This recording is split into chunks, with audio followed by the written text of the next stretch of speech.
You're listening to the Hidden Killers podcast with Tony Brueski, featuring clinical and forensic psychologist Joni Johnston. New accusations have come out, new revelations, I should say, have come out in the new Netflix documentary in part 2 about the Murdaughs. Curtis' cousin Eddie Smith, who we should note, not the most reputable of individuals that has been part of this case, but he is featured in there. And when asked about the shooting incident where Alec claimed that Curtis Eddie Smith tried to kill him at his request, he said he sat down before then and he asked Alec, "Why do you want me to do this?" after saying he would not do it. Alec's response was, "Because they're going to be able to prove that I'm responsible for Maggie and Paul." What's your thoughts on that, and why are we just hearing this right now?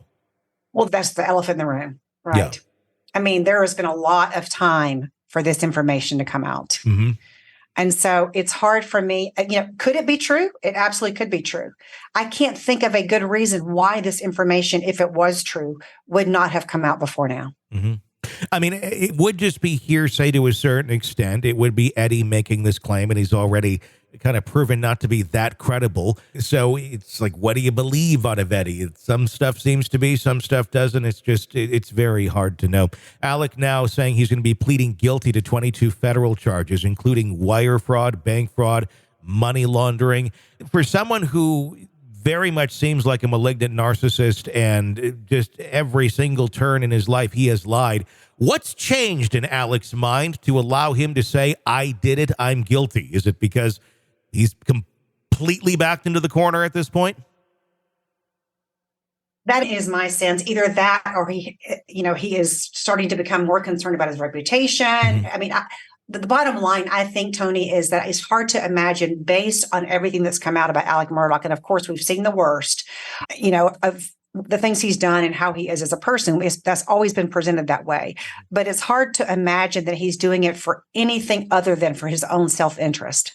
Whether there's a real self-interest is in the outside world in terms of he thinks this is somehow going to help his criminal case or whatever, or it's just he's thinking, okay, this is my best strategy for maintaining relationships, whatever it is. I can promise you there's a self-interest involved here.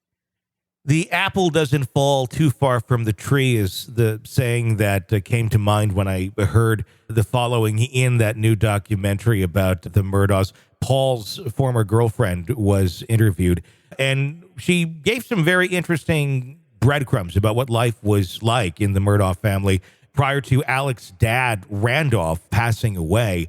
She said that one person in the family had said to her that Mr. Randolph, at one time, him and his wife, Miss Libby, were in a rough marital situation. She wanted a divorce. He didn't. So what did he do? He published an obituary, her obituary, in the Hampton County Guardian newspaper while she was very much alive, almost as a look what I can do, look at my control here, to try and back her down from divorce. Someone who would do that, number one, to their wife, and this seems to be part of the family culture, if you will, doesn't seem to be all that shocking when you learn that you have a son like Alex Murdaugh that would come out of it. What does it tell you about the psychology of this family and just what is normal to them and utterly absurd to everybody else?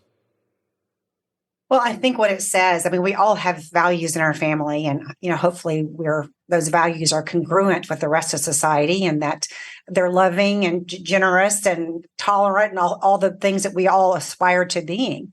But I think it does say that, people are highly influenced and shaped, not only by how their parents parent them, but also by the things they see their parents doing.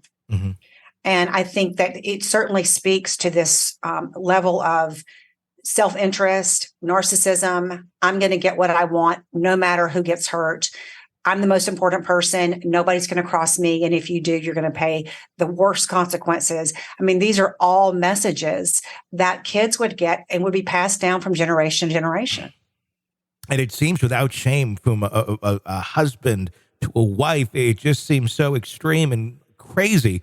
But it seems like that sort of thing was normalized in that family.